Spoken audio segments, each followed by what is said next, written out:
like a Hellcat.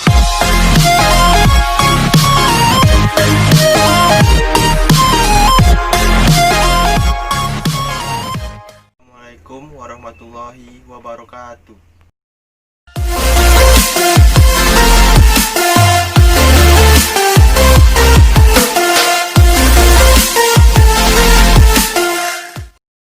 Baiklah, kali ini saya akan memaparkan materi tentang kalimat dalam bahasa Indonesia.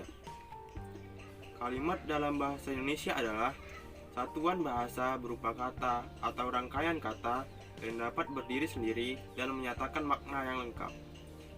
Dan ciri-ciri kalimat dalam bahasa Indonesia adalah merupakan satu kesatuan bahasa yang memiliki fonem dan morfem. Fonem adalah bunyi pada sebuah bahasa yang membedakan makna dalam sebuah kata. Sedangkan morfem adalah bentuk bahasa yang mengandung arti pada sebuah kata. 2. Dapat berdiri sendiri meskipun tidak ditambah dengan kalimat yang lengkap. 3. Mempunyai pola kalimat akhir. 4. Adanya huruf kapital dan tanda baca dalam sebuah kalimat. Unsur-unsur kalimat. 1. Subjek. Subjek adalah kata benda dalam sebuah kalimat yang dapat berupa nama orang, hewan, benda, sapaan, dan lain-lain. Contoh subjek dalam suatu kalimat ditandai dengan kata yang dicetak tebal berikut ini. Gina adalah teman kami. Ayah kami sedang lomba memancing. Subjek memiliki 8 ciri-ciri sebagai berikut. 1. Kata atau frasa biasanya berkelas kata benda atau nomina. Contohnya pada kalimat berikut. Ilmu kehutanan akan tetap dibutuhkan selama manusia hidup di bumi. 2. Nomina tidak pernah diawali oleh kata tugas atau kata depan atau kata sambung, karena kata tugas mengubah fungsi nomina menjadi keterangan. Kalimat berikut menunjukkan bahwa kata benda yang diawali kata tugas akan menjadi keterangan. Tentang ilmu kehutanan, membahas mengenai kelestarian pohon di hutan. 3. Ada kata petunjuk atau artikel ini atau itu. Contohnya adalah suara ini dikenal sebagai suara burung yang paling terancam punah di Taman Nasional Gunung Gede, Pangarago. 4. Subjek bukan kata ganti tanya. 5. Ada kalanya subjek bukan sebagai kata benda atau nomina, namun pada umumnya diikuti artikel ini atau itu sebagai contoh pada kalimat berikut. Berenang itu. 6. Subjek dapat dicari dengan menggunakan kata tanya, siapa, dan apa. 7. Subjek dapat ditambahkan akhirannya sebagai contoh. Masalahnya ialah tersangka tidak bisa digiring ke Polres untuk dimintai keterangan. 8. Pada struktur bahasa Indonesia, subjek pada umumnya berada pada awal kalimat. 2. Predikat. Predikat adalah bagian yang menandai apa yang telah diucapkan atau dituliskan oleh pihak pertama. Contoh dalam kalimat predikat adalah kata-kata yang dicetak tebal. Merokok membahayakan kesehatan. Keladi itu tumbuhan. Ciri-ciri predikat dalam sebuah kalimat adalah 1. Pada umumnya, predikat berada di sebelah kanan subjek. 2. Predikat menjelaskan subjek sehingga kalimat menjadi bermakna. Sebagai contoh, sektor kehutanan berkembang secara fluktuatif. 3. Predikat dapat berkategori kata kerja atau verba, kata benda atau nomina, kata depan atau proposisi, atau kata sifat. Sehingga predikat menyebabkan beberapa jenis kalimat tunggal. 4.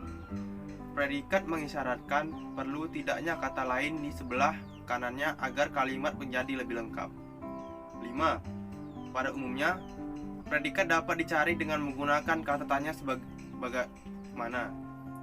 6. Predikat dapat diikuti partikel Contohnya adalah sebagai berikut.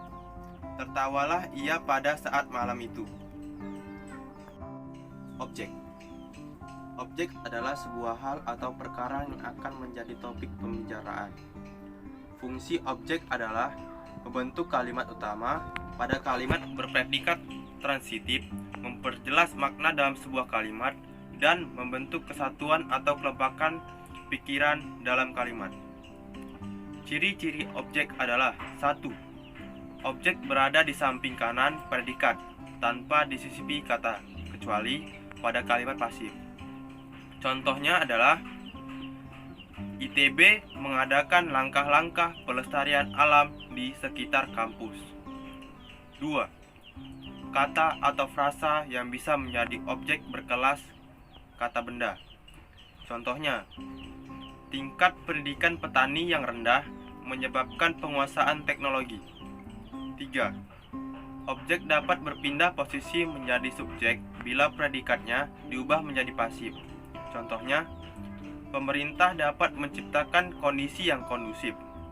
Menjadi kondusif yang kondusif dapat diciptakan oleh pemerintah. 4. Objek dapat tersurat atau tersirat. Contoh, objek tersirat terdapat pada kalimat berikut. Kecurangan dalam pemilu dilaporkan ke Mahkamah Konstitusi. Sedangkan contoh kalimat objek tersirat adalah kecurangan dalam pemilu dilaporkan oleh Panwaslu ke Mahkamah Konstitusi. 5. Objek dapat diganti dengan akhirannya. 4. Pelengkap. Pelengkap adalah bagian frasa verbal yang membuatnya menjadi predikat lengkap dalam sebuah klausa. Fungsi pelengkap adalah melengkapi kalimat lainnya sebagai subjek, predikat, objek, dan lain-lain, agar kalimat tersebut dapat berdiri sendiri. Ciri-ciri pelengkap adalah 1.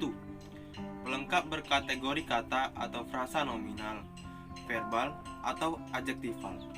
2. Pelengkap berada setelah verba semi-transitif dan dui transitif. Contoh pada kalimat yang mengandung verba semi-transitif adalah hal itu merupakan masalah besar.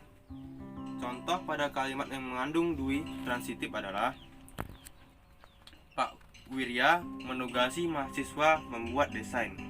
3. Pelengkap dapat didahului oleh preposisi. 4. Pelengkap tidak dapat dipasifkan atau jika dapat dipasifkan tidak dapat menjadi subjek. 5. Keterangan adalah sebuah bagian kalimat yang memiliki tujuan memperjelas kalimat. Unsur keterangan memiliki fungsi untuk menambahi informasi pada kalimat yang akan disajikan sehingga komunikasi mudah dipahami. Tanpa unsur kalimat, keterangan informasi menjadi tidak jelas. Hal ini dapat ditemukan terutama dalam surat undangan, laporan penelitian, atau informasi yang terkait dengan tempat, waktu, sebab, dan lain-lain. Ciri-ciri unsur kalimat keterangan adalah 1. Letaknya bisa berpindah-pindah. Misalnya, hari ini kami akan praktik lapangan ke hutan. Menjadi, kami akan praktik lapangan hari ini ke hutan. 2. Keterangan dapat dihilangkan dalam sebuah kalimat. 3. Biasanya kata atau kelompok kata didahului kata depan. Jenis kalimat. 1. Kalimat tunggal. Kalimat tunggal adalah kalimat yang memiliki satu klausa. Contoh kalimat tunggal adalah ayah sedang tidur. Semua barang-barang berserakan di kamar tidur ayah. Semangat belajar nak. Saya membaca buku IPA dan bahasa Indonesia. Kalimat tunggal memiliki fungsi 1. Kalimat kata kerja untuk memberikan kalimat predikat dengan hanya kata kerja setelah kata subjek. 2. Kalimat kata sifat untuk memberikan kalimat predikat dengan hanya kata sifat setelah kata subjek. 3. Kalimat kata benda untuk memberikan kalimat predikat dengan kata benda atau nomina setelah kata subjek. 4. Kalimat kata depan dengan frasa. 4. Untuk memberikan kalimat dengan frasa sebanyak 4 setelah kata subjek demi kata profesional. Kalimat efektif. Kalimat efektif adalah kalimat yang disusun secara sadar untuk mencapai daya informasi yang diinginkan oleh penulis terhadap pembacanya. Kalimat dikatakan efektif apabila gagasan yang disampaikan penulis dari kalimat tersebut dapat diterima secara utuh dan tepat oleh pembaca. Misalnya, kalimat yang diucapkan kepada tukang beca. Berapa bang ke pasar Rebo? Kalimat tersebut lebih efektif daripada kalimat berapa saya harus membayar bang bila saya menumpang beca abang ke pasar Rebo. 2. Kalimat majemuk. Kalimat majemuk adalah kalimat yang memiliki lebih dari satu klausa. Contoh kalimatnya adalah sebagai berikut. Ayah dan ibu senang membuat masakan soto Banjar karena hidangan itu adalah makanan favorit mereka. A. Kalimat majemuk setara. Ciri-ciri kalimat majemuk setara adalah dibentuk dari dua atau lebih kalimat tunggal. Kedudukannya, kedua kalimat tersebut sederajat. Terdapat konjungsi seperti dan, maupun, tetapi, sedangkan, atau lalu. Contohnya adalah guru tersebut memenangkan pelajaran sedangkan muridnya memperhatikannya dengan tidak baik. B. Kalimat majemuk bertingkat. Ciri-ciri kalimat majemuk bertingkat adalah dibentuk dari dua atau lebih kalimat tunggal. Kedudukan keduanya kalimat tersebut tidak sederajat. Terdapat konjungsi seperti ketika, andaikan, walaupun, karena, seakan-akan, sehingga, bahwa, agar, andai kata, sebagaimana. Contohnya, bapak pulang ketika ibu sedang menyiapkan makanan.